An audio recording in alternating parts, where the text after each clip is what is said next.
Assalamualaikum warahmatullahi wabarakatuh. Apa khabar murid-murid?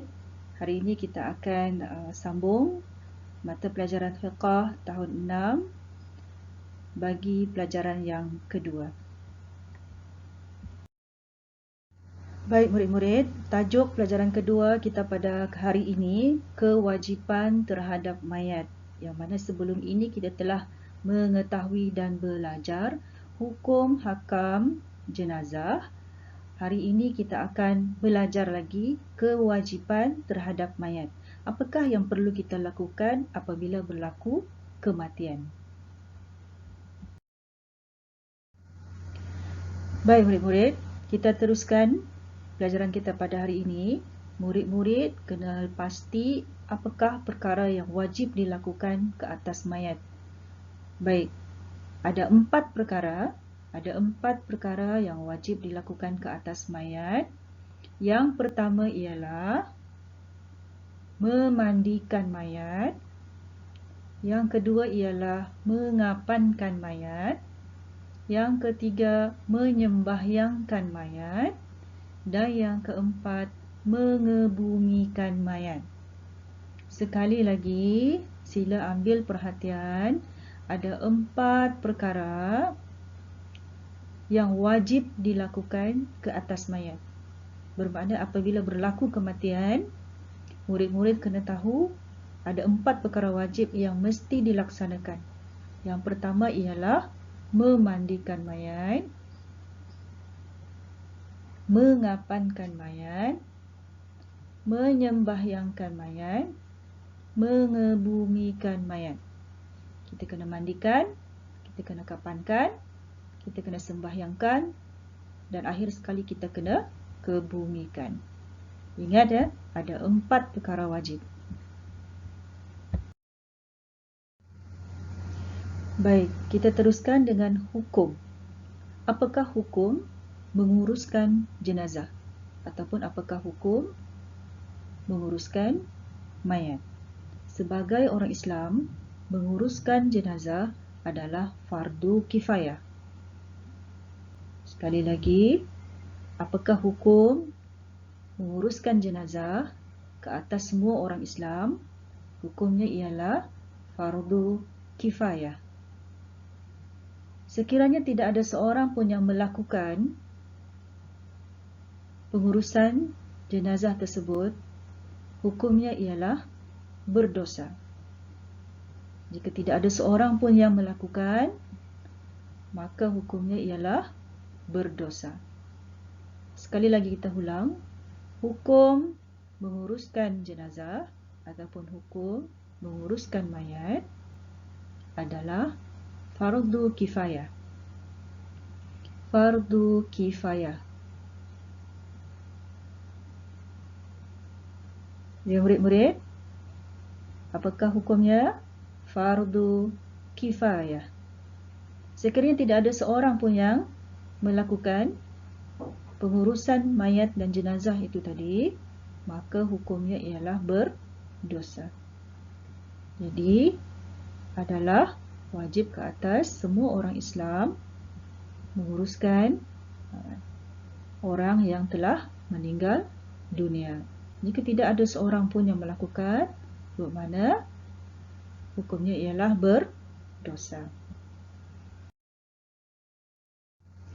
Baik, kita masuk pada tajuk memandikan mayat. Ada empat perkara wajib tadi.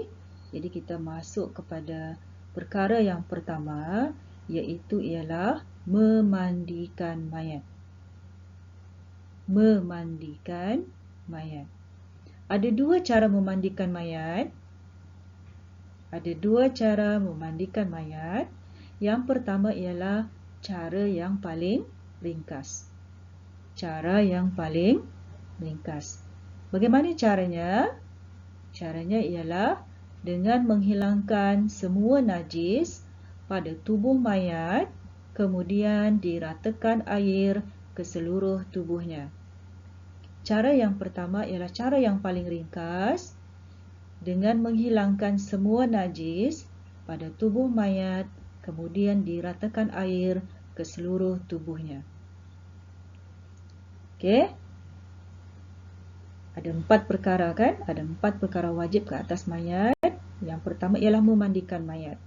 Memandikan mayat pula ada 2 cara memandikan mayat. Yang pertama ialah cara yang paling ringkas, iaitu menghilangkan semua najis pada tubuh mayat, kemudian diratakan air ke seluruh tubuhnya.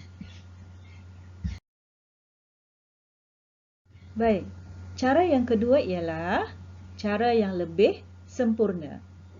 Cara yang kedua, memandikan mayat, ialah cara yang lebih sempurna. Apakah caranya? Baik, cara yang pertama ialah mayat dimandikan di tempat yang terlindung. Mayat dimandikan di tempat yang terlindung. Maksudnya yang tertutup, yang tidak dapat dilihat oleh orang luar. Yang kedua, dimandikan di atas tempat yang tinggi sedikit dari lantai. Dimandikan di atas tempat yang tinggi sedikit dari lantai. Bermakna sama ada jenazah tersebut diletakkan di atas tempat yang khas, seperti di atas katil ataupun tempat yang memang dihaskan untuk mandi jenazah. Yang ketiga, aurat ditutup dengan kain. Kita tidak boleh melihatkan aurat jenazah tadi. Maksudnya dia sentiasa tertutup dengan kain. Keempat, mengeluarkan najis dengan menekan perutnya. Kita kena keluarkan najis yang ada dalam badan jenazah dengan menekan perutnya secara perlahan. Baik, yang kelima, membasuh kedua kemaluan menggunakan sarung tangan. Kita kena pastikan kemaluan jenazah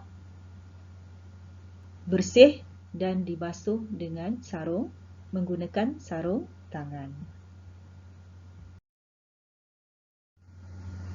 Baik, kita teruskan dengan cara yang lebih sempurna yang keenam, membersihkan mulut dan kedua lubang hidung. Kita kena bersihkan mulut dan kedua-dua lubang hidung jenazah.